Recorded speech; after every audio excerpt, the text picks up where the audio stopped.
Discovery. The research vessel Curiosity drifted silently through the void, its compact frame barely visible against the backdrop of endless stars.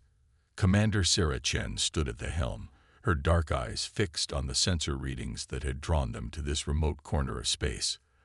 The Curiosity was the smallest ship in Earth's exploratory fleet, often dismissed as too modest for serious deep space missions. But its size had allowed them to navigate the treacherous asteroid field that larger vessels couldn't attempt. Contact, 300,000 kilometers ahead, Lieutenant Rodriguez announced from his station. It's moving. Sarah leaned forward, studying the holographic display. The object was unlike anything they'd encountered before, a crystalline structure that seemed to pulse with its own inner light. As they watched, geometric patterns rippled across its surface in mesmerizing waves. "Life signs?" she asked. "None that I can detect," Rodriguez replied. "But there's definitely an energy signature. It's calling to us." The crew of 15 exchanged glances. They'd all heard the stories of first contact disasters, of ships that disappeared investigating mysterious signals. But something about this felt different. The beacon, if that's what it was, seemed almost to be waiting for them. "Take us closer," Sarah ordered. "Minimal power, passive scans only." As the Curiosity crept forward, the crystal structure's pulsing intensified.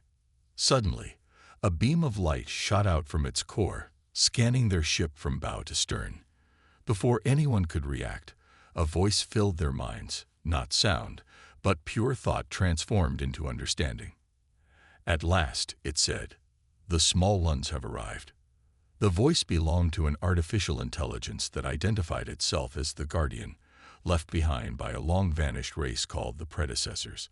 It explained that they had seeded the galaxy with these beacons, waiting for a species that could reach them, not through brute technological force, but through careful navigation and curiosity.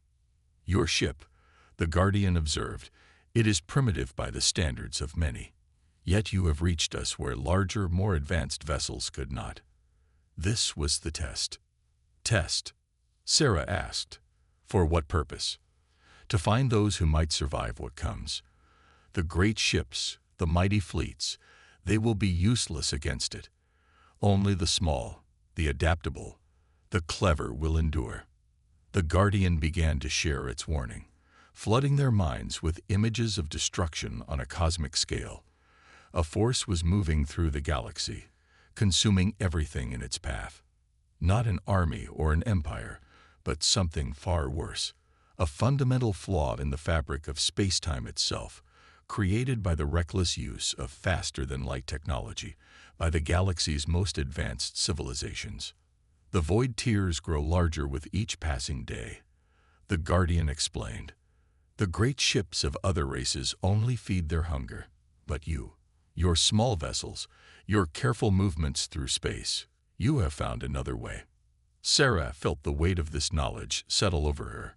Their modest ship, long seen as a limitation, might be the key to humanity's survival. But first, they had to return home with their discovery. The void tiers were spreading, and Earth needed to be warned. "Time grows short," the Guardian said. "Take what I have shown you. Prepare your people. The price of tomorrow must be paid today." As the crystal structure began to fade, its energy depleting, Sarah gave the order to set course for Earth. The Curiosity's small size had allowed them to find this warning. Now they had to hope it would help them survive what was coming. They didn't know it yet, but humanity's greatest advantage would turn out to be the very thing other races had dismissed: their ability to achieve so much with so little. The warning. The journey back to Earth was anything but straightforward. The Curiosity's sensors detected strange distortions in space, the void tiers the Guardian had warned them about. What had once been stable travel lanes were now threaded with invisible dangers. Commander Sarah Chen watched as another massive ship, this one bearing the markings of the Centaurian Alliance, disappeared into one of these tiers. The crew's horrified screams echoed across emergency channels before being suddenly silenced. Their enormous vessel, packed with the latest faster-than-light technology, had literally torn itself apart. "That's the third one this week," Rodriguez noted grimly. "The bigger they are, the harder they fall," Sarah finished. She had already noticed the pattern.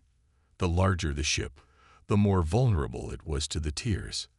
The Curiosity's small size allowed them to slip through gaps in the distortions that capital ships couldn't navigate. They were 5 days from Earth when they received the first transmission from home. The void tears had been spotted in multiple systems. The major powers of the galaxy were mobilizing their fleets, convinced that overwhelming firepower was the answer. Sarah knew better. They were only making things worse. "This is Admiral Joe of Earth Command," the transmission crackled. "All vessels are ordered to return to their nearest defensive formation immediately." Sarah looked at her crew. They had all seen what the Guardian had shown them. Gathering ships together would only accelerate the disaster. "Commander," their science officer, Dr. Maya Patel, called out, "I've been analyzing the Guardian's data. The void tears. They're not random. They're forming a pattern." The holographic display lit up with Maya's calculations. The tears were spreading like cracks in glass, each one spawning new fractures in space-time. And at the center of it all, Earth. Sarah breathed. "The tears are converging on Earth." The revelation hit them like a physical blow. Humanity's homeworld lay directly in the path of the greatest concentration of void tears. But they had something no other species did: the Guardian's warning and the knowledge of why their small ships were surviving. Sarah made her decision. Send a coded transmission to Earth Command. Tell them everything the Guardian showed us. And add this: tell them to scatter the fleet. Immediately. The next 48 hours were chaos. Most of the Admiralty dismissed their warning as panic from a crew of asteroid hoppers. But a few listened. Captain Riza Delure of the scout ship Wanderer, Commander Jun Park of the research vessel Inspiration, a handful of others who commanded smaller vessels. They began to see the pattern too. When the first void tear appeared in Earth's orbit, it wasn't the massive battleships that saved the orbital stations. It was the small craft, darting between the distortions, evacuating thousands before the tears could consume them. The Curiosity arrived just as Earth Command finally ordered the fleet to disperse. Sarah watched from the bridge as the enormous capital ships tried to retreat, but for many, it was too late. The void tears seemed drawn to their power signatures, consuming them in flashes of impossible light. "We need to do more than just survive this," Sarah told her crew. "We need to find a way to stop it." Maya spoke up, her eyes bright with sudden inspiration. "Commander, what if we're thinking about this wrong? The tears aren't just destroying space-time. They're changing it. And if they can change it, we can change it back," Sarah finished, understanding dawning. "But we'll need help, all the small ships we can find. And we'll need to convince the other species to listen." The Curiosity's crew had brought back more than just a warning. They had discovered humanity's greatest strength: the ability to do more with less. Now they just had to prove it to a galaxy that had always equated size with power. As Sarah prepared to present their plan to what remained of Earth's leadership, she remembered the Guardian's words: "The price of tomorrow must be paid today." They were about to find out exactly what that price would be. The Alliance. The Emergency Council chamber on Europa Station hummed with tension as representatives from 17 spacefaring species argued over the growing crisis. The void tears had now claimed thousands of ships and dozens of stations across known space. Yet still, the major powers insisted on deploying their largest vessels, despite mounting evidence that this only made things worse. Commander Sarah Chen stood before them, her small frame almost lost in the vast chamber. The Curiosity's crew flanked her, each wearing the simple uniform of Earth's research fleet. They looked distinctly out of place among the ornate diplomatic attire of the assembled aliens. "The data is clear," Sarah stated, her voice firm. "The void tears are drawn to large concentrations of faster-than-light technology. Every capital ship we deploy becomes a new focal point for tier formation. The Nexian ambassador, his crystalline form shimmering with skepticism, spoke first. And we are to believe that the solution lies with primitive vessels like yours, ships that barely qualify as interstellar. Yes, Sarah replied simply. She nodded to Maya, who activated their holographic presentation. The chamber filled with real-time data from across the galaxy. Watch the pattern. Every successful evacuation, every survived encounter with a void tear, they all have one thing in common. Small ships, minimal FTL signatures. The Aldraxian representative, Admiral Cathor, rose from his seat. His species had lost 3 battle fleets to the tiers already. Even if what you say is true, how can vessels of such limited capability hope to address this crisis? We cannot evacuate entire worlds with scout ships. Sarah smiled. This was the opening she'd been waiting for. We don't plan to evacuate. We plan to heal the tiers themselves. Dr. Patel, please explain. Maya stepped forward, her hands dancing through the holographic display. The void tiers aren't just holes in space-time. They're more like wounds, and like any wound, they can be sutured. Our small ships can get close enough to seed repair points around the tier's edges, with enough coordinated units working together. The display showed their simulation. Hundreds of small ships, moving in precise patterns around a void tear, each deploying specialized energy pulses that strengthened the fabric of space-time. The tear slowly began to close. Impossible, the Nexian ambassador declared. The energy requirements alone are minimal when distributed across multiple small vessels. Sarah countered. We've already successfully tested the process on a minor tear near Jupiter. What we need now is your help, not your dreadnoughts or your battle fleets. We need your scout ships, your research vessels, your maintenance craft. The ships you've always considered too insignificant to matter. A murmur ran through the chamber. The Aldraxian admiral studied the data with newfound interest. His species' mining operations used thousands of small ships to extract resources from asteroid fields, ships that could be readily adapted for this purpose. The Nexian ambassador's crystalline surface rippled with changing colors, their equivalent of deep thought. Their extensive scientific fleet included numerous small survey vessels, currently sitting idle as their larger ships were prioritized. One by one, the representatives began to see the potential.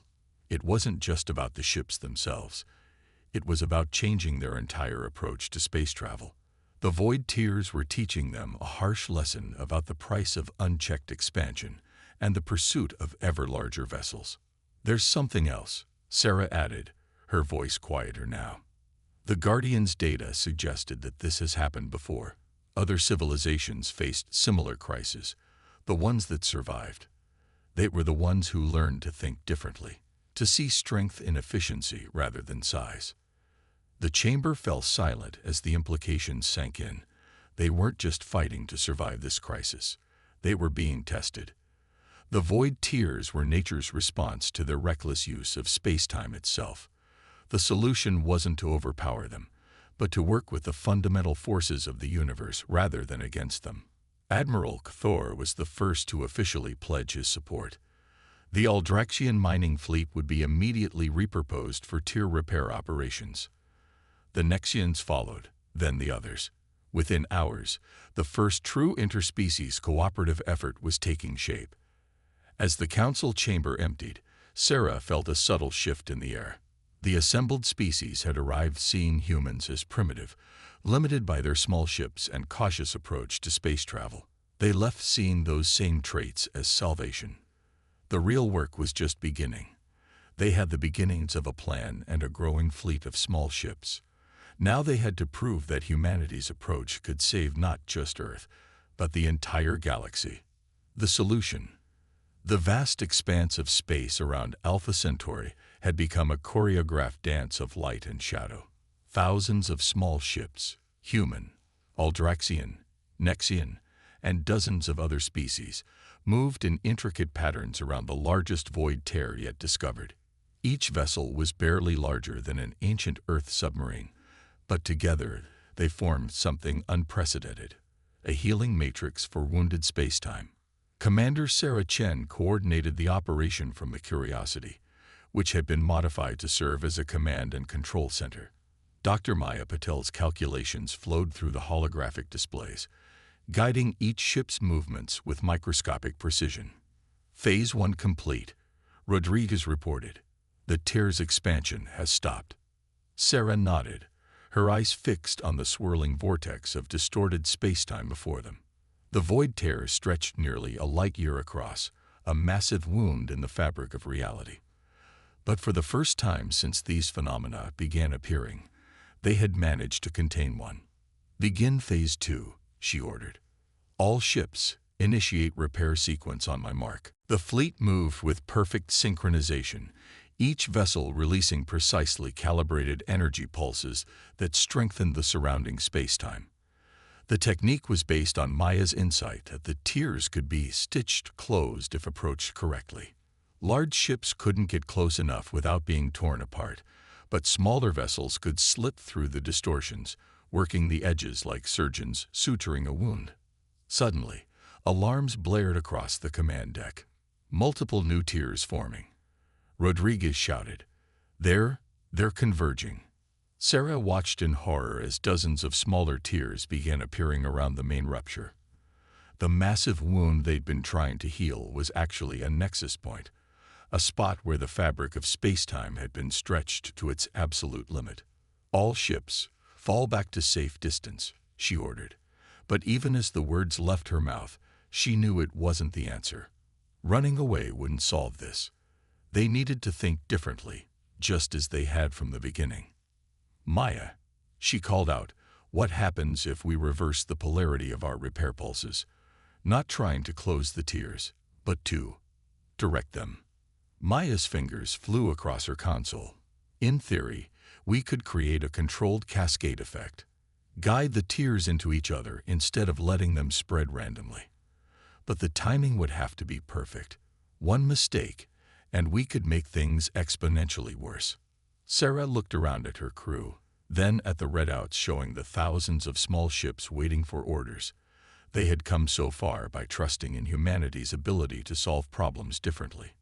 Now it was time to take the biggest risk yet. "Send the new calculations to all ships," she ordered.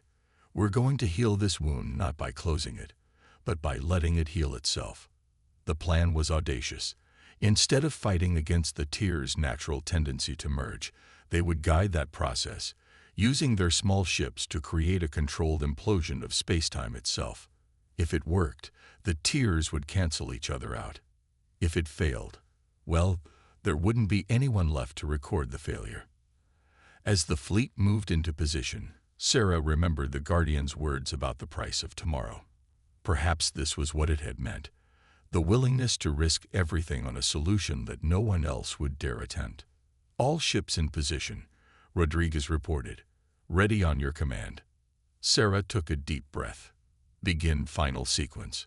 May whatever's out there be with us." The void tiers began to move, drawn together by the carefully orchestrated energy pulses from the fleet. The small ships darted between the distortions, their minimal profiles allowing them to survive where larger vessels would have been instantly destroyed. Space itself seemed to bend and twist as the tiers converged. Light behaved strangely, creating patterns that human eyes were never meant to see. The entire fleet was operating on instrument guidance alone. Visual references had become meaningless in the chaos of distorted spacetime. And then, at the very moment when it seemed everything would collapse into absolute chaos, something remarkable happened. The tiers began to close themselves, each distortion canceling out its neighbors in a cascade of cosmic healing. "It's working," Maya exclaimed. "The space-time matrix is repairing itself." Sarah watched in awe as the massive wound in reality slowly knit itself back together. Their small ships had succeeded where entire battle fleets had failed, not through force, but through understanding and adaptation. The price of tomorrow, it turned out, wasn't measured in firepower or technological advancement. It was measured in the courage to think differently, to see strength in what others considered weakness, and to trust that sometimes the smallest solutions could solve the biggest problems. New Dawn. 3 months after the successful closure of the Alpha Centauri Nexus, Commander Sarah Chen stood in the great observatory of Europa Station. Through its vast windows, she could see the transformed face of space travel. Where once massive ships had dominated the lanes between worlds, now swarms of smaller vessels moved with precision and purpose. "The latest reports are in," Maya said, joining her at the window. "The last of the major void tiers has been sealed. The healing technique is spreading across the galaxy. Even species we've never contacted before are adopting it." Sarah nodded, watching as a convoy of repurposed Aldraxian mining ships passed by, their hulls gleaming with new sensor arrays designed for detecting spatial instabilities. "How are the new ships coming along?" "Better than expected. The Nexians have completely redesigned their fleet around the efficient scale principle. Even the Centaurian Alliance is decommissioning their dreadnoughts in favor of smaller, more adaptable vessels. The transformation went far beyond just ship design. The void tiers had forced every spacefaring species to confront the true cost of their relentless push for bigger, more powerful technologies. In their place, a new philosophy had emerged, one that humanity had embraced long ago out of necessity rather than choice. Admiral Cathor's massive frame appeared in the observatory doorway. The Aldraxian commander had become one of humanity's strongest allies during the crisis. "Commander Chen," he rumbled, "the Council is ready for your presentation." Sarah smiled. The emergency council that had first gathered to address the void tiers had evolved into something more permanent, the Galactic Cooperation Initiative. Today, they would review plans for a network of small ship response teams, ready to address any future spatial anomalies before they could grow into major threats. "You know," Cathor said as they walked to the council chamber, "my people had a saying. The mightiest tree can be felled by the smallest axe. We never truly understood its meaning until we met humanity." The council chamber was packed with representatives from across known space.